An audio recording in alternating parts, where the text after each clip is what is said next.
आऊज़ुबिल्लाहिमिनश्शैतानिर्रजीम बिस्मिल्लाहिर्रहमानिर्रहीम। अस्सलामु अलैकुम डियर स्टूडेंट्स। मैं उम्मीद करता हूँ आप लोग हमेशा की तरह खैर वाफियत से होंगे। स्टूडेंट्स, आज की इस इम्पोर्टेंट और इन्फॉर्मेटिव वीडियो में मैं आपको वन समरी दिखाऊंगा जो कि दोनों पोइम्स की समरी में आपकी एक्सेप्टेबल होगी। मतलब एक समरी आपको याद करनी पड़ेगी और आपकी दोनों 9th क्लास की समरीज इससे प्रिपेयर हो जाएंगी। तो काइंडली मैं उम्मीद करता हूँ आपको अच्छे तरीके से मेरी बात समझ में आ चुकी होगी। तो ये वीडियो आपके लिए बहुत ही अहम होने वाली है, तो काइंडली आपने इस वीडियो को लाजमी आखिर तक वॉच करना है, क्योंकि अगर आपने वीडियो को एक लम्हे के लिए भी मिस किया तो आपको कोई चीज़ भी अच्छे तरीके से समझ में नहीं आएगी। तो काइंडली आप लोगों ने लाजमी इस वीडियो को आखिर तक वॉच करना है। और अगर आप मेरे चैनल पर न्यू है तो काइंडली मेरे चैनल को लाजमी सब्सक्राइब कीजिएगा और साथ बेल आइकन के बटन पे जाके ऑल पे लाजमी प्रेस कीजिएगा। सबसे पहले मैं आपको बताता चलूँ कि एक समरी जो सी होती है वो 3 चीज़ों पर मुश्तमिल होती है: इंट्रोडक्शन ऑफ पोइम, और इसके अलावा इंट्रोडक्शन ऑफ पोइट के बारे में, पोइम और पोइट के बारे में आपने लिखना होता है, इंट्रोडक्शन उसमें देना होता है, मेन थीम या आपने कंटेक्स्ट दूसरे नंबर पर लिखना होता है, कंक्लूजन यानी उसका आखिर आपने लिखना होता है। ये 3 चीज़ें आपकी समरी के स्ट्रक्चर पर मुश्तमिल होती है, यानी समरी की जो सी बनावट होती है, जो शक्ल होती है समरी की, वो 3 चीज़ों पर मुश्तमिल होती है। तो काइंडली आपने इन तीनों चीज़ों को अच्छे तरीके से तैयार रखना है जी। अपने जहन में आपने एक पॉइंट्स बैठा लेना है कि मैंने समरी इस तरह लिखनी है। ठीक है, अब बात करते हैं आपने पोइम को कैसे स्टार्ट करना है। सबसे पहले एक चीज़ आपने मद्देनज़र रखनी है, अगर आपकी समरी आ रही है स्टूपिंग बाय वुड्स या डैफोडिल्स, तो मैं आपको बताता चलूँ कि आपने दोनों समरियों के लिए स्टार्टिंग पॉइंट जो है ये स्टार्ट करना है। दिस पोइम आपने यहाँ पर नाम लिखना है जी पोइम का, दिस पोइम के साथ। ठीक है, is one of the best poem bye the poet. Poet का नाम लिखना है जी, पोइट विलियम जो भी है। ठीक है, विलियम वर्ड्सवर्थ है। डैफोडिल्स का आपने डैफोडिल्स अगर लिख रही है समरी तो आपने विलियम वर्ड्सवर्थ लिखना है। अगर स्टूपिंग बाय वुड्स लिख रहे हैं तो फिर आपने रॉबर्ट फ्रॉस्ट लिखना है। The theme and the content of the poem is beautiful, कि इस पोइम का जो सा थीम है और कंटेक्ट है ये बामायनी है, ये आपने स्टार्टिंग पे लिखना है। नेक्स्ट ये भी लाइन आपने स्टार्टिंग में लिखनी है जी। The language used by the poet is very impressive, कि ये जो सी ज़बान इस्तेमाल की गई है इस पोइम की शायर की तरफ से वो बहुत मुतासर कुन है। The poet has given a message for life, कि शायर हमें ज़िंदगी के लिए मैसेज देता है। It is beautiful poem to read, ये पोइम पढ़ने के लिए बहुत ही खूबसूरत है। आपने दूसरे नंबर पर कंटेक्स्ट लिखना है, जो पोइम आएगी आपने उसका कंटेक्स्ट या मेन थीम लिख देना है। आप ये ज़रूरी नहीं ये जो सा मैं दिखा रहा हूँ वही लिखना है, आप अपनी मर्ज़ी से भी लिख सकते हैं, लेकिन ये याद रखिएगा वो ग्रामेटिकली बिल्कुल ठीक होना चाहिए।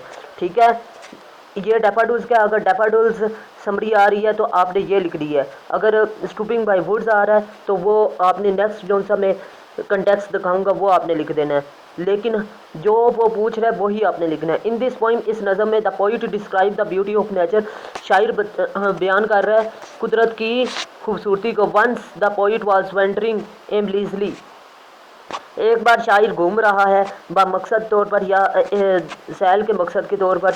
कहाँ पर कहाँ पर घूम रहा है?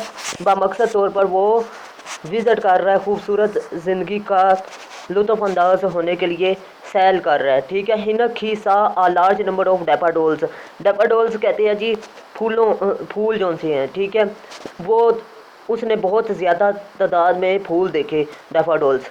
ठीक है, in this poem daffodils represent nature and it's impacts on human beings. अब इस नज़म में जो से डैफोडिल्स है ये जाहिर करता है कुदरत को और इसके अलावा इसके जो से असरात है इंसानी ज़िंदगी पर उसको। The flowers we are moving and dancing in the cool breeze, के जो से फूल हैं डैफोडिल्स के वो हवा में झूम रहे हैं। किस वजह से? हवा की वजह से, ठंडी हवा की वजह से। The poet could not forgot that beautiful sight, के शायर जो है वो इस खूबसूरत मंज़र को कभी भी भूल नहीं सकता। मैं आपको बताता चलूँ ये लेंथ बहुत कम है लेकिन टू द पॉइंट और बहुत ही अच्छे अंदाज में है, तो काइंडली ये इजी भी है। आप इसे तैयार करेंगे तो आपके पूरे नंबर देगा, लेकिन स्टार्टिंग पॉइंट मैंने आपको बता दिया आपने कैसे करना है।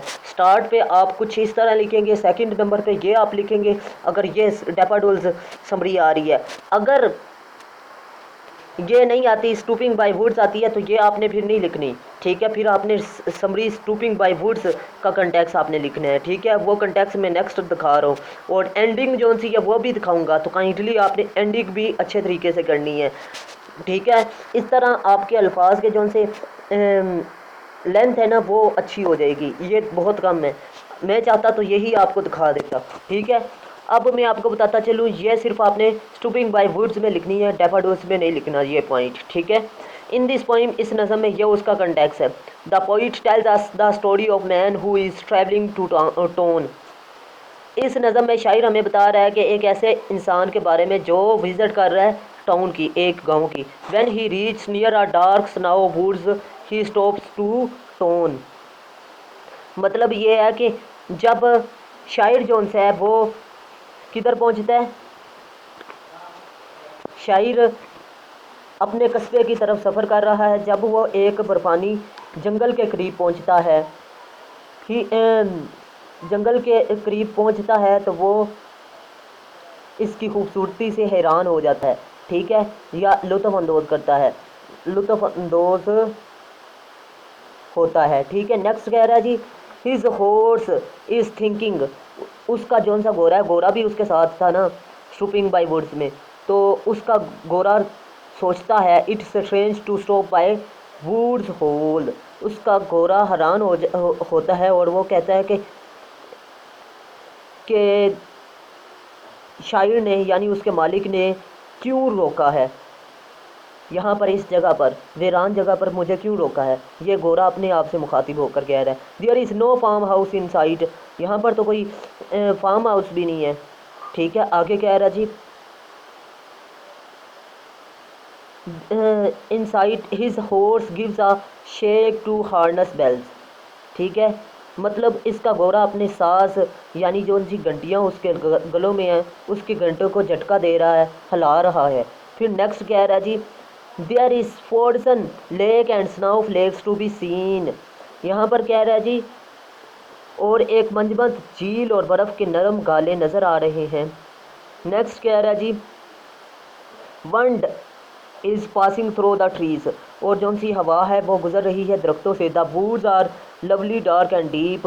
जौन से जंगल के दरख्त हैं वो खूबसूरत और तरीका यानी अंधेरे में, ठीक है, और गहरे नज़र आ रहे हैं। But the poet has so many things to do and he has many miles to go before he can go to bed for sleeping. लेकिन शायर को सोने से पहले बहुत से काम करने हैं और मीलों दूर सफ़र करना है। ये आपने पॉइंट लिख देना है अगर स्टूपिंग बाय वुड्स आ रहा है, ठीक है। आपने ये ध्यान रखना है कि ये जो पूछ रहा है उसका आपने कंटेक्स्ट लिख देना है। स्टार्टिंग भी वही है, एंडिंग भी वही है, ठीक है। लेंथ आपकी सिर्फ पड़ेगी। आ रही है समझ। His poem were short but filled in humorous. इसकी पोइम जो सी है वो बहुत छोटी है लेकिन इसके मीनिंग बहुत ज़्यादा है। The poet has studied human life very deeply. के शायर बहुत ज़्यादा गहराई से मुतालिया करता है। इनक his description is very realistic and remarkable. उसका उसकी जो सी मंजर कशी है वो रियलिस्टिक भी है और इसके अलावा और आला भी है। ये है जी इस पोइम की समरी। मैं उम्मीद करता हूँ आपने एक समरी को तैयार करेंगे तो 2 समरियाँ आपकी तैयार हो जाएंगी। मिलते हैं इस तरह की नेक्स्ट इन्फॉर्मेटिव वीडियो में। अल्लाह हाफिज़। पाकिस्तान जिंदाबाद, पाकिस्तान पाइंदाबाद।